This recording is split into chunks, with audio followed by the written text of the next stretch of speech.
Hello friends, welcome to inspire study. Friends, आज के इस क्लास में हम लोग दृष्टि के क्विक बुक को कवर करेंगे जो बिहार एसआई के लिए लेटेस्ट एडिशन है और एग्जाम के लिए काफ़ी ज़्यादा इंपॉर्टेंट है। सभी संस्थाओं के द्वारा बार बार इस बुक को रिकमेंड किया जा रहा है और ये बिहार एसआई के लिए इंपॉर्टेंट है। अब हम लोग जो चीज़ों को कवर करेंगे, साथ ही साथ हम लोग घटना चक्र और ज्ञान बिंदु जीएस एकेडमी का 2025 का लेटेस्ट अपडेटेड नोट्स और जो है दृष्टि का जो क्विक बुक आपका है दृष्टि का, इसको हम लोग साथ ही साथ लेते हुए चलेंगे। तो आइए क्लास को कंटिन्यू करते हैं और चीज़ों को समझते हैं। अगर आप चैनल पर नए हैं तो चैनल को सब्सक्राइब करके बेल आइकन को प्रेस कर लेना है ताकि आने वाली क्लास का नोटिफिकेशन आपको टाइम टू टाइम मिले। और इसका रिवीजन पीडीएफ आंसर टिक करके वीडियो के डिस्क्रिप्शन बॉक्स में टेलीग्राम का लिंक डाला गया है, तो टेलीग्राम आप ज्वाइन करेंगे, वहाँ पर कंप्लीट आपका बुक और जो भी मटेरियल्स आपका है सारा कुछ प्रोवाइड किया जा रहा है। तो आइए क्लास को कंटिन्यू करते हैं और चीज़ों को समझते हैं। तो देखिए, आज का पहला क्वेश्चन आपके सामने आ चुका है। पहला प्रश्न पूछा है कि किसी नाभिकीय रिएक्टर की कार्यविधि में प्रयुक्त मूल वैज्ञानिक सिद्धांत क्या है। तो हमारा करेक्ट आंसर हो जाएगा नियंत्रित नाभिकीय विखंडन। तो डी ऑप्शन अगर आपने दिया है तो बिल्कुल आपका करेक्ट हो जाएगा। अगला प्रश्न है कि प्रकाश विद्युत प्रभाव परिघटना की व्याख्या निम्नलिखित में से किसने किया था। देखिए, प्रकाश विद्युत परिघटना की व्याख्या अल्बर्ट आइंस्टीन ने किया था। एक फॉर्मूला अल्बर्ट आइंस्टीन ने दिया था, E बराबर mc²। ये इंपॉर्टेंट फॉर्मूला है क्योंकि बिहार एसआई ने इसको 2-3 बार इसको रिपीट भी किया है। अगला प्रश्न पूछा है, एक बार तो आपका पूछा गया था कि E बराबर mc² में C क्या बताता है। तो C देखिए प्रकाश की चाल को बताता है जो 3 × 10⁸ मीटर पर सेकेंड आपके होते हैं। चलिए अगला प्रश्न देखिए। नेक्स्ट हमारा पूछा जा रहा है, प्रश्न में आपको बोला है कि यदि एक मुक्त इलेक्ट्रॉन 1 किलो वोल्ट के विभवांतर से गुजरता है तो इलेक्ट्रॉन द्वारा अर्जित ऊर्जा क्या होगी। 2021 के शिफ्ट को अगर आप कवर करेंगे तो ये क्वेश्चन आपको मिलेगा। ऑप्शन आपका बी करेक्ट होगा। 1.6 × 10⁻16 जूल के आपके इक्वल होगा। अगला प्रश्न कहा जा रहा है कि निम्नलिखित में से कौन सा एक विद्युत ऊर्जा को प्रकाश ऊर्जा में रूपांतरित नहीं करता है। तो देखिए, जो हमारा पहला ऑप्शन दिया गया है मोमबत्ती, यही आपका करेक्ट आंसर होगा क्योंकि ये प्रकाश ऊर्जा, यहाँ पर देखिए विद्युत के बारे में बात किया जा रहा है। तो देखिए, मोमबत्ती का जलना, इससे विद्युत का कोई मतलब नहीं है। पहला ऑप्शन करेक्ट हो जाएगा। मोमबत्ती का जलना ये आपका रासायनिक परिवर्तन है, बड़ा इंपॉर्टेंट है। और मोमबत्ती का पिघलना जो है ये आपका भौतिक परिवर्तन है। कई बार प्रश्न आपके एग्जाम में पूछा गया है। अगला प्रश्न देखिए, नेक्स्ट हमारा पूछा जा रहा है कि हाल ही में वैज्ञानिकों ने पृथ्वी के अरबों प्रकाश वर्ष दूर विशालकाय ब्लैक होलों के विलय का जो है प्रक्षेपण किया है, यानी कि अभी जो है प्रेक्षण किया है। तो इसका देखिए क्या महत्व है ये आपको यहाँ पर बताना है। तो इसका देखिए डायरेक्टली जो महत्व है आपका गुरुत्वीय तरंगों का अभिज्ञान हुआ है। तो बी ऑप्शन आपका यहाँ पर करेक्ट हो जाएगा। बड़ा इंपॉर्टेंट सब क्वेश्चन इसके अंतर्गत दिया गया है जो कि काफ़ी ज़्यादा आप कॉन्सेप्चुअल अगर आप चीज़ों को क्लियर करना चाहते हैं और बिहार एसआई के लिए आपको जो है सभी चीज़ों को क्लियर करना है तो दृष्टि का क्विक बुक जो है नज़दीकी मार्केट से आप ले सकते हैं। हालांकि इसका मैंने पीडीएफ फ्री ऑफ कॉस्ट आपको सारा कुछ प्रोवाइड किया है, तो खरीदने की बिल्कुल आवश्यकता ही नहीं है। आपको निकलवाना है ज्ञान बिंदु जीएस एकेडमी का आपको नोट्स। और देखिए, मात्र अगर आपको 99 में अगर आपको कंप्लीट कोर्स चाहिए ज्ञान बिंदु जीएस एकेडमी का, तो आप टेलीग्राम पे सर्च कर सकते हैं @BIHAREXAM, यानी कि बिहार एग्जाम 44। आपको टेलीग्राम के सर्च ऑप्शन पे जाके आपको इसको सर्च करना है। आपको आईडी दिखेगा, इस पर कॉल या एसएमएस करके आप इंक्वायरी ले सकते हैं। विद इन सेकेंड आपको ज्वाइन कर लिया जाएगा। 99 आपको पेमेंट करना है और उसके बाद इसके अंतर्गत आपको ज्वाइन कर लिया जाता है। तो आप इस पर जो है कंसीडर कर सकते हो। आपको सर्च करना है @BiharExam44। 99 पेमेंट करवाए जाएंगे और तुरंत आपको ज्वाइन कर लिया जाता है, जिसके अंतर्गत कंप्लीट आपको कोर्स मिल जाता है। तो वो भी चाहे तो आप यहाँ पर बेहतर कर सकते हैं, क्योंकि जैसे ही फ्रेंड्स आप कोर्स के अंतर्गत एनरोल होते हैं तो उसके बाद जो भी आपका नोट्स है ये कंप्लीट आपको बनना शुरू हो जाएगा और आप टेस्ट में भी बेहतर इंप्रूवमेंट कर पाएंगे, क्योंकि लेक्चर वाली क्लास आपका प्रोवाइड किया जा रहा है कंप्लीटली आपको। अगला प्रश्न कहा जा रहा है कि एसी जनित्र तथा डीसी जनित्र में एक मूलभूत अंतर क्या है। एसी का मतलब होता है अल्टरनेटिंग करंट, डीसी होता है आपका डायरेक्ट करंट। एसी इस प्रकार से गमन करता है जिगजैग, जबकि डीसी आपका स्ट्रेट लाइन में गमन करती है। इसके कई सारे अंतर हो सकता है। एसी को दूर तक लिया जा सकता है जबकि डीसी को दूर तक नहीं ले करके जाया जा सकता है। इसका देखिए हमारा सही आंसर होगा कि एसी जनित्र में सर्पी वलय होता है जबकि डीसी जनित्र में आपका द्विक परिवर्तक वलय होता है। तो देखिए बी ऑप्शन आपका यहाँ पर करेक्ट होगा। अगला प्रश्न हमारा नेक्स्ट कहा जा रहा है कि निम्नलिखित परिघटनाओं पर विचार कीजिए। पहला स्टेटमेंट है कि प्रकाश गुरुत्व द्वारा प्रभावित होता है, तो ये आपका राइट हो जाएगा। अब देखिए क्यों राइट होगा, क्योंकि जो आपको प्रश्न यहाँ पर आपको पूछा गया है ये देखिए आपको किनके बारे में कहा जा रहा है, तो उपर्युक्त में से अल्बर्ट आइंस्टाइन के अपेक्षता के सामान्य सिद्धांत। भविष्य में से पूछा जा रहा है कि जो है भविष्य कथन, यानी कि भविष्य कथन कौन सा है जिनकी जो है प्रायः समाचार माध्यमों में विवेचना होती है। तो इस रूप में अगर आप देखें तो यहाँ पर जो आपका पहला स्टेटमेंट है ये आपका फ्रेंड्स करेक्ट हो जाएगा। नेक्स्ट है कि ब्रह्मांड लगातार बढ़ रहा है, तो गलत है। अगला है कि पदार्थ अपने चारों ओर के दिक्काल को जो है भी कुंचित करता है, तो ये भी स्टेटमेंट आपका राइट हो जाएगा। तो पहला और तीसरा आपका यहाँ पर सही है।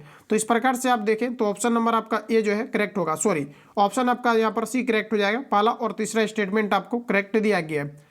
अगला प्रश्न कहा जा रहा है कि पेयजल में गामा उत्सर्जक समस्थानिक है या नहीं, इसकी पुष्टि निम्नलिखित में से किसके द्वारा की जाती है। तो इसमें आपका राइट आंसर हो जाएगा प्रस्फुरण गणक के द्वारा की जाती है, तो सी आपका करेक्ट है। और देखिए दोस्तों अगर हम बात करें यहाँ पर गामा किरण का, तो ध्यान में रखेंगे कि जो आपके गामा किरण है इसकी वेदन क्षमता सबसे अधिक होती है, जबकि अल्फा किरण की वेदन क्षमता ये सबसे कम होती है। ये प्रश्न आपके बिहार एसआई के एग्जाम्स में ऑलरेडी पूछा हुआ है। अगला प्रश्न है कि निम्न विकिरण प्रकारों में से किसमें सर्वाधिक ऊर्जा होती है। देखिए ऊर्जा जो सर्वाधिक होता है ये आपका एक्स किरण में होता है, जबकि वेदन क्षमता एक्स किरण का कम होता है। अगर आप बात करें कि वेदन क्षमता सबसे अधिक किसका होता है, तो ये आपका गामा किरण का होता है। तो ये सभी पॉइंट आप यहाँ से याद रखेंगे। चलिए अगला प्रश्न पूछा है कि सूर्य पर ऊर्जा का निर्माण होता है। सूर्य में लगातार ऊर्जा की प्राप्ति का प्रमुख कारण होता है हाइड्रोजन और आपका हीलियम का आपस में संयोग होना। तो हाइड्रोजन का परसेंटेज मात्रा सूर्य के अंतर्गत 71% है, जबकि हीलियम का 29% आपका है। जब कभी हाइड्रोजन और आपका हीलियम आपस में रिएक्ट करता है तो इसे हम लोग नाभिकीय संलयन अभिक्रिया कहते हैं। सूर्य तारों में लगातार ऊर्जा का प्रमुख कारण है नाभिकीय संलयन अभिक्रिया, तो बी ऑप्शन आपका करेक्ट है। इसके अलावा हाइड्रोजन बम भी नाभिकीय संलयन अभिक्रिया पर आधारित है, जबकि हम लोग बात करें परमाणु बम का, तो परमाणु बम नाभिकीय विखंडन अभिक्रिया पर आधारित है। अगला प्रश्न है, नेक्स्ट क्वेश्चन हमारा पूछा गया है कि तारे अपनी ऊर्जा प्राप्त करते हैं नाभिकीय संलयन से, गुरुत्वीय संकुचन से, नाभिकीय रासायनिक अभिक्रिया से, गलत है, नाभिकीय विखंडन से, गलत है। तो पहला और आपका यहाँ पर दूसरा करेक्ट होगा, जो कि ऑप्शन आपको ए में दिया गया है। चलिए अगला प्रश्न हमारा नेक्स्ट का जा रहा है कि सितारों की अक्षय ऊर्जा के स्रोत का कारण क्या है। सितारों की अक्षय ऊर्जा के स्रोत का कारण है हाइड्रोजन का हीलियम में परिवर्तित होना। 2021 के शिफ्ट में ये क्वेश्चन आपका बिहार एसआई के अंतर्गत पूछा गया है। अगला प्रश्न हमारा नेक्स्ट है कि एक कृत्रिम उपग्रह में विद्युत ऊर्जा का स्रोत क्या है। एक कृत्रिम उपग्रह में विद्युत ऊर्जा का स्रोत है आपका सौर सेल, तो फर्स्ट ऑप्शन आपका करेक्ट है। चलिए अगला प्रश्न देखिए पूछा है कि सौर शक्ति उत्पादन के लिए प्रौद्योगिकियों के संदर्भ में निम्नलिखित कथनों पर विचार करें। देखिए फ्रेंड पहला हमारा स्टेटमेंट है प्रकाश वोल्टीय प्रक्रिया एक प्रौद्योगिकी है जो कि प्रकाश के किरण विद्युत में प्रत्यक्ष रूपांतरण द्वारा विद्युत जनन करती है, जबकि सौर तापीय प्रक्रिया एक प्रौद्योगिकी है जो सूर्य की किरणें का प्रयोग करके ताप जनित करने के लिए करती है, जिसका जो है आपका विद्युत जनन प्रक्रिया में उपयोग किया जाता है। तो पहला स्टेटमेंट देखिए आपका राइट हो जाएगा। अगला स्टेटमेंट देखिए आपको नेक्स्ट में दिया गया है कि प्रकाश वोल्टीय प्रक्रिया प्रत्यावर्ती धारा जनन करती है, तो ये आपका गलत है। अगला है कि भारत के पास तापीय प्रौद्योगिकी के लिए विनिर्माण आधार है किंतु प्रकाश वोल्टीय प्रौद्योगिकी के लिए नहीं है, तो ये भी आपका गलत होगा। तो केवल यहाँ पर आपका जो है पहला स्टेटमेंट राइट दिया गया है। अगला प्रश्न हमारा कहा जा रहा है कि निम्नलिखित में से कुछ क्वेश्चन आपको कॉन्सेप्चुअल मिलेगा, तो आपको इरिटेट नहीं होना है क्योंकि आप सभी चीज़ों को यहाँ से क्लियर कर सकते हैं, क्योंकि इसमें इस प्रकार से क्वेश्चन का अरेंजमेंट आपका है दृष्टि के क्विक बुक में कि आप किसी भी सब्जेक्ट पर आप बेहतर पकड़ बना सकते हैं। अगला प्रश्न हमारा नेक्स्ट का जा रहा है कि निम्नलिखित में से कौन सा तत्व सोलर सेल में प्रयोग किया जाता है। अब यही क्वेश्चन देखिए आपका 1275 का पूछा हुआ है। आपका करेक्ट आंसर हो जाएगा यहाँ पर आपका सिलिकॉन। इसमें आपका सिलिकॉन का प्रयोग किया जाता है। सौर सेल को बनाने के लिए अर्धचालक का प्रयोग किया जाता है, या तो सिलिकॉन या फिर आपके जर्मेनियम का प्रयोग किया जाता है। अगला प्रश्न है कि फोटोवोल्टीय सेल संबंधित है, तो फोटोवोल्टीय सेल है आपका सौर ऊर्जा से संबंधित है, जबकि प्रकाश वोल्टीय सेल ये आपके सौर ऊर्जा से संबंधित है, तो आपका पहला ऑप्शन राइट है। अगला है कि यूरेनियम विखंडन की सतत प्रक्रिया को जारी रखने में किस कण की जरूरत होती है। यूरेनियम विखंडन की सतत प्रक्रिया को जारी रखने के लिए किस तत्व की जरूरत होती है, तो न्यूट्रॉन आपका यहाँ पर करेक्ट आंसर है। अगला क्वेश्चन हमारा नेक्स्ट पूछा गया है कि निम्नलिखित कथनों पर विचार कीजिए पहला है कि नाभिकीय रिएक्टर में स्वपोषित श्रृंखला अभिक्रिया संभव होती है क्योंकि, सिंपल सा आपको रीजन देना है। तो प्रत्येक विखंडन अभिक्रिया में अपेक्षाकृत अधिक न्यूट्रॉन निर्मुक्त होते हैं, तो पहला आपका राइट है। अगला है कि न्यूट्रॉन विखंडन प्रक्रियाओं में तुरंत हिस्सा लेते हैं, तो ये भी आपका देखिए गलत हो जाएगा। अगला है कि द्रुत न्यूट्रॉन ग्रेफाइट द्वारा धीमे किए जाते हैं, तो ये आपका राइट हो। अगला पूछा जा रहा है कि विखंडन प्रक्रियाओं में निर्मुक्त हर इलेक्ट्रॉन आगे की और विखंडन की शुरुआत करता है, ये भी आपका गलत है। केवल आपका पहला और तीसरा स्टेटमेंट आपका राइट है, तो इस प्रकार से आपका बी करेक्ट है। अगला प्रश्न पूछा है कि परमाणु रिएक्टर क्या है, तो परमाणु रिएक्टर एक प्रकार की आणविक भट्टी होती है। परमाणु रिएक्टर में यूरेनियम आपका 235 का प्रयोग किया जाता है, जबकि भारत में पाए जाने वाला यूरेनियम आपका 238 होता है, जिसको प्यूरिफिकेशन के बाद यूरेनियम आपका 235 के रूप में बनाया जाता है और इसका प्रयोग परमाणु भट्टी में किया जाता है। अगला क्वेश्चन देखिए, नेक्स्ट हमारा पूछा है कि नाभिकीय संलयन रिएक्टरों के विषय में निम्नलिखित कथनों पर विचार करें। तो देखिए हमारा सही आंसर क्या होगा, बताएंगे आप लोग राइट आंसर क्या है। दोस्तों इस प्रकार के क्वेश्चन को सॉल्व करने के लिए पहले आप इस स्टेटमेंट को एक बार जरूर देखा करें। तो यहाँ पर देखिए आपको स्टेटमेंट आपको दिया गया है, अब स्टेटमेंट के अकॉर्डिंग ही आपको राइट आंसर लगाना है, क्योंकि इससे आपको अंदाजा लग जाएगा राइट आंसर आपका क्या होगा। तो यहाँ पर चलिए इसको आप लोग सॉल्व करके आंसर बताइए। तो पहला देखिए स्टेटमेंट है कि वे भारी नाभिकों के विखंडन के सिद्धांत पर कार्य करता है, तो ये आपका यहाँ पर देखिए गलत हो जाएगा। साधारणतः उसकी जो है आपका टोक मार्क डिजाइन होती है और कहा जा रहा है कि वे अधिक तापक्रम पर कार्य करता है। तो यहाँ पर देखिए दूसरा और तीसरा जो स्टेटमेंट आपको दिया गया है ये बिल्कुल आपका करेक्ट हो जाएगा, यानी कि सी ऑप्शन आपका करेक्ट है। चलिए अगला प्रश्न देखिए, नेक्स्ट पूछा है, अगला प्रश्न हमारा नेक्स्ट का जा रहा है कि नाभिकीय रिएक्टर और परमाणु बम में अंतर होता है। नाभिकीय रिएक्टर और परमाणु बम, नाभिकीय जो रिएक्टर होता है ये आपका नियंत्रित श्रृंखला अभिक्रिया को करती है, जबकि परमाणु बम अनियंत्रित श्रृंखला अभिक्रिया पर आधारित होता है। तो आपका देखिए राइट आंसर हो जाएगा ऑप्शन बी, नाभिकीय रिएक्टर में श्रृंखला अभिक्रिया नियंत्रित होती है, जबकि परमाणु बम में ऐसा नहीं होता है। तो बी ऑप्शन आपका करेक्ट है। अगला प्रश्न पूछा है कि आधुनिक आयुर्वेदिक विज्ञान में नाभिकीय औषधियां दैनंदिन और उपचार के प्रभावी उपकरणों के रूप में उभर रही है, ये वास्तव में क्या है। तो ये एक प्रकार का वास्तव में आपका राइट आंसर हो जाएगा रेडियो आइसोटोप है, ऑप्शन आपका सी करेक्ट हो जाएगा। चलिए अगला प्रश्न हमारा पूछा है कि भारत में प्रचुर मात्रा में उपलब्ध प्रमुख नाभिकीय ईंधन क्या है। तो बी ऑप्शन आपका करेक्ट हो जाएगा थोरियम। चलिए अगला प्रश्न देखिए, नेक्स्ट पूछा है कि निम्नलिखित में से किसका नाभिकीय ईंधन के रूप में प्रयोग नहीं किया जाता है। देखिए यूरेनियम का प्रयोग नाभिकीय ईंधन के रूप में आपका किया जाता है। अगला स्टेटमेंट दोस्तों दिया गया है थोरियम का भी प्रयोग किया जाता है, प्लूटोनियम का भी किया जाता है, कैल्शियम का प्रयोग नहीं होता है, तो सी आपका करेक्ट है। अगला प्रश्न है कि किसका परमाणुीय ईंधन के रूप में प्रयोग नहीं किया जाता है। परमाणु ईंधन के रूप में किसका प्रयोग नहीं होता है, तो लेड का प्रयोग नहीं होता है। न्यूक्लियर बम बनाने के लिए निम्न में से किसका उपयोग किया जाता है। न्यूक्लियर बम को बनाने के लिए इसमें प्रयोग किया जाने वाला पदार्थ आपका यूरेनियम होता है, तो बी आपका करेक्ट है। चलिए अगला क्वेश्चन देखते हैं, पूछा है कि हाइड्रोजन बम निम्न में से किस सिद्धांत पर आधारित होता है। करेंटली मैंने कवर कराया है, हाइड्रोजन बम नाभिकीय संलयन अभिक्रिया पर आधारित है, तो बी ऑप्शन आपका करेक्ट होगा, अनियंत्रित संलयन अभिक्रिया पर आधारित है। चलिए अगला प्रश्न की ओर चलते हैं, पूछा है कि समृद्ध यूरेनियम होता है। समृद्ध यूरेनियम क्या है। प्राकृतिक यूरेनियम जिसमें रेडियोधर्मी U-235 आइसोटोप का घटक कृत्रिम रूप से बढ़ाया जाता है, इसे हम लोग कहते हैं समृद्ध यूरेनियम। बी ऑप्शन आपका करेक्ट है और ये काफ़ी इंपॉर्टेंट है आपके एग्जाम के लिए। अगर आप बेहतर तरीका से इंप्रूवमेंट चाहते हैं तो ये सभी क्वेश्चंस आप क्लियर करते हुए चलेंगे। चलिए अगला क्वेश्चन देखिए, आपको नेक्स्ट आपका स्टेटमेंट वाला है। पहले आप स्टेटमेंट को यहाँ पर अच्छे से पढ़ेंगे, उसके बाद देखिए यहाँ पर आपको कोड दिया गया है, फिर आपको यहाँ पर आंसर लगानी है। तो देखिए पहला स्टेटमेंट आपको कहा जा रहा है कि कुछ लोगों का सोचना है कि तेजी से बढ़ रही ऊर्जा की जरूरत, देखिए बोला जा रहा है कि कुछ लोगों का सोचना है कि तेजी से बढ़ रही ऊर्जा की ज़रूरत पूरी करने के लिए भारत को थोरियम को नाभिकीय ऊर्जा के भविष्य के ईंधन के रूप में विकसित करना चाहिए। इस संदर्भ में थोरियम यूरेनियम की तुलना में कैसे अधिक लाभकारी है। तो देखिए हमारा पहला स्टेटमेंट कहा जा रहा है कि प्रकृति में यूरेनियम की तुलना में थोरियम कहीं जो है अधिक भंडार है, तो ये आपका राइट होगा। अगला है कि उत्खनन प्राप्त खनिज से मिलने वाली प्रति इकाई द्रव्यमान ऊर्जा की तुलना की जाए तो थोरियम प्राकृतिक यूरेनियम की तुलना में कहीं अधिक ऊर्जा उत्पन्न करती है, तो ये भी राइट होगा। अगला है कि थोरियम यूरेनियम की तुलना में कम नुकसानदेह अपशिष्ट उत्पादित करता है, तो ये भी करेक्ट हो जाएगा। तो यानी कि यहाँ पर हमारा राइट आंसर हो जाएगा 1, 2 और आपका 3, ये तीनों स्टेटमेंट आपके करेक्ट है। चलिए नेक्स्ट क्वेश्चन का आंसर करेंगे। पूछा गया है कि निम्नलिखित में से कौन सा तत्व परमाणु ईंधन की श्रेणी में नहीं आता है। तो देखिए हमारा सही आंसर हो जाएगा कैडमियम। अगला प्रश्न है कि अशुशक्ति से नहीं संबंधित खनिज को पहचानिए।